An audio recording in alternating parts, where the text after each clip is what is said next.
अस्सलाम वालेकुम। लो जी, सुबह का आगाज़ करते हैं। हम सामान लोड करके गाड़ी में बैठ के निकल रहे हैं। होटल हमने छोड़ दिया है। हमारा टारगेट है अब सतरंगी झील, जो कि नलतर बाला गांव से यानी कि यहाँ से तकरीबन 12 किलोमीटर के फासले पर है। हमारा कुछ सफ़र जो है वो तकरीबन 7 से 8 किलोमीटर जितना भी मैक्सिमम हो सका वो जीप के ज़रिए तय होगा। आगे से जो खबरें हैं, जो ये जीप वाले भाई हमें बता रहे थे कि स्लाइड हुई है। लेफ़्ट साइड पे एक बहुत बड़ा ग्लेशियर होता था जो कि टूट कर नीचे गिरा है, और उसने एक पूरे पहाड़ को अपने साथ, एक पूरी चोटी को ले आया, और वो तकरीबन 2 किलोमीटर हमारे रास्ते के ऊपर पड़ा हुआ है। उसमें बहुत बड़े बड़े टूटे हुए पत्थर हैं, और वो हमें पैदल क्रॉस करना पड़ेगा। जो जीपें इधर हैं वो इधर हैं, जो आगे हैं वो आगे फंसी हुई हैं। तो आगे से भी वैसे जीप मिल सकती है। ये जीप इधर खड़ी हो जाएगी, आप 2 किलोमीटर पैदल ट्रैकिंग करके आगे जाएं, आगे से दूसरी जीप लेके झील तक चले जाएं। लेकिन हम जो मुजाहिद लोग हैं, हम तो यही करेंगे कि जनाब जब हमने वो पत्थरों वाला मुश्किल जगह क्रॉस कर लेनी है तो फिर देखेंगे क्या सूरत हाल है। लेकिन ज़्यादा चांस यही कि हम सारी ट्रैकिंग पैदल ही करेंगे इंशाल्लाह। ये अभी हम नलतर बाला गाँव से गुज़र के आगे जा रहे हैं। ये काफ़ी बड़ा गांव है। पाइन के नलतर पाइन जो है उससे काफ़ी बड़ा गांव है, काफ़ी फैला हुआ। इस लिहाज से है कि लोगों ने अपने जो बागात हैं वो भी घरों के साथ ही बना रखे हैं, और खेत वगैरह भी बना रखे हैं। इनकी भी आलू की फसल तैयार है, दूसरी गिलगित बल्तिस्तान की वैलियों की तरह। इस रोड पर जहाँ इस वक्त हम चल रहे हैं, या नलतर बाला गाँव के अंदर, तकरीबन रोड पर जो है वो 5 से 6 फुट बर्फ़ होती है। इससे पीछे 3 से 4 फुट तक, 5 फुट तक बर्फ़ होती है। तो इतनी बर्फ़बारी, इतनी स्नो फॉलिंग हो जाती है इधर। और वो जो है ना, स्नो लेपर्ड्स और मारखोर वगैरह वो काफ़ी नीचे आ जाते हैं। वो मुकामी लोगों के जानवरों के पास आ जाते हैं। एक दो चांसेस ऐसे भी हो जाते हैं कि बर्फ़ानी चीतों ने लोकल मुकामी लोगों के जो जानवर हैं उनको नुकसान भी पहुंचाते हैं। अगर कोई ऐसा सीन हो जाता है तो वाइल्ड लाइफ वाले आ जाते हैं, वो जानवरों को पकड़ने की कोशिश करते हैं, और फिर या ऊपर छोड़ देते हैं या इधर एक ज़ू बना हुआ है उधर रख लेते हैं। वापसी पर आपको ज़ू भी दिखाएंगे। वहाँ उम्मीद है कि कोई ना कोई स्नो लेपर्ड जो है वो मौजूद होगा, उसका भी आपको विज़िट करा देंगे इंशाल्लाह। फ़िलहाल आप जनाब ये एंजॉय करें, ये ट्रैक देखें सारा। ये टोटल ऑफ रोड ट्रैक है, आप अपनी गाड़ी पर इधर नहीं पहुंच सकते। एक्सप्रेस वे जब बन जाएगी तो फिर भी आप इस नलतर बाला गांव तक ही आ सकते हैं, इससे आगे नहीं। नलतर बाला की एक और स्पेशलिटी यही है कि इसमें जो है ना वो उसका स्कैनिंग चैम्पियनशिप, यानी कि स्केटिंग, जो बर्फ़ पर वो स्केटिंग करते हैं, वो चैम्पियनशिप होती है। बाहर से टूरिस्ट फॉरनर्स बहुत ज़्यादा आते हैं। और उसके अलावा जो स्नो लेपर्ड है, जिसकी नस्ल दुनिया में मधुमियत का शिकार है, जैसे कि ब्राउन बियर की मधुमियत का शिकार है, वो हमारे पास जो है देवसाई में बहुत पाया जाता है। इसी तरह स्नो लेपर्ड जो है वो भी हमारे इलाकों में बहुत पाया जाता है, और जो सबसे बड़े साइज़ का है वो नलतर में पाया जाता है। खैर आगे आपको जनाब दिखाते हैं वैली। अब देखें कि नज़ारे बहुत प्यारे शुरू हो गए हैं। अब जैसे जैसे आगे जाएंगे आप देखेंगे कि जनाब हर तरफ हरियाली और जंगलात शुरू हो जाएंगे। वैसे जो इधर सबसे बड़ा जंगल था, जो ख़बरें मुझे वसूल हुई हैं उससे तो यही हुआ है कि जनाब उस स्लाइडिंग ने बहुत ज़्यादा मुतासर किया है। चलो खैर देखते हैं आगे वीडियो में कि क्या होता है।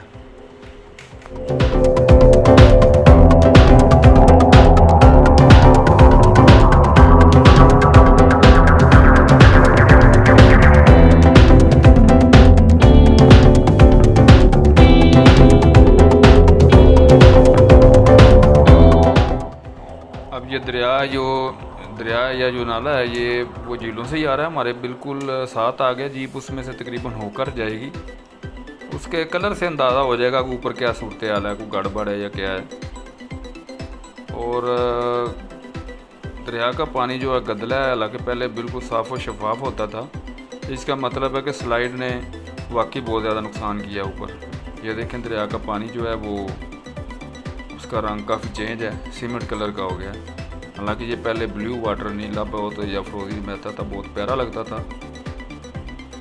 खैर चलें अब आगे जाकर देखते हैं क्या सूरत हाल है। पानी की स्पीड भी काफ़ी ज़्यादा है। इस जगह पे जब अब आ गए हैं, यहाँ जो ये मैदान एक दरिया के साथ चल रहा है, इसमें तकरीबन जो है जब स्नोफॉलिंग का सीज़न होता है तो 12 से 13 फुट 10 से यानी कि 13 फुट के दरमियान बर्फ़बारी आराम से हो जाती है। ये सारा इलाका पूरी तरह बर्फ़ में कवर होता है। तो यहाँ पर ही नलतरबाला गांव का एंड होगा, आगे फिर जो है वो झीलों का एरिया शुरू हो जाएगा। असल में एक बात काबिल ज़िक्र है कि आप अगर इस इलाके का विज़िट करें तो आपका बेहतरीन जो टाइम फ्रेम है वो है, अगर आप बग़ैर किसी मुश्किल के बर्फ़बारी के बग़ैर करना चाहते हैं तो फिर है कि आप आराम से जुलाई या जून के एंड में आएँ और सितंबर के पहले हफ्ते से पहले विज़िट करके इस दरमियान में विज़िट कर लें। बेहतरीन टाइम यही है। मोबाइल सिग्नल आपको इधर कोई भी नहीं मिलेगा। नलतरबाला में पाइन में कोई 1-2 सिग्नल आपको टेलीनार के मिल जाएंगे। एस्कॉम का नेटवर्क चलता है, इसके अलावा कोई सिग्नल नहीं है। मोबाइल सिग्नल आप भूल जाएँ, आप सुकून से आकर रहें, पीछे आपका राब्ता बिल्कुल कट होगा। हाँ, जहाँ से आप जगरोडगाह से नीचे भी जो आप दरिया क्रॉस करेंगे जब दरिया खंजराव, तो वहाँ पर आपको सिग्नल मिल जाएंगे। वहाँ आप कॉल शल कर लें, घर वालों को बता दें कि हम ऊपर जा रहे हैं, और कोशिश ये करें कि इधर ऊपर नलतरबाला में आकर स्टे करें। अगर आप बर्फ़बारी के सीज़न में भी आते हैं तो फिर आप ये जो स्केटिंग है, आइस हॉकी वगैरह, ये सब कुछ आप आराम इंजॉय करेंगे। वो तो आपकी फिर मेहनत आप जितनी कर सकते हैं, लेकिन अगर आप लंबा एरिया ट्रैवल करना चाहते हैं तो फिर तो आप इसी मौसम में आए ना। लेकिन अगर आपने सिर्फ यही करना है तो फिर आ जाएं, कोई मसला नहीं है।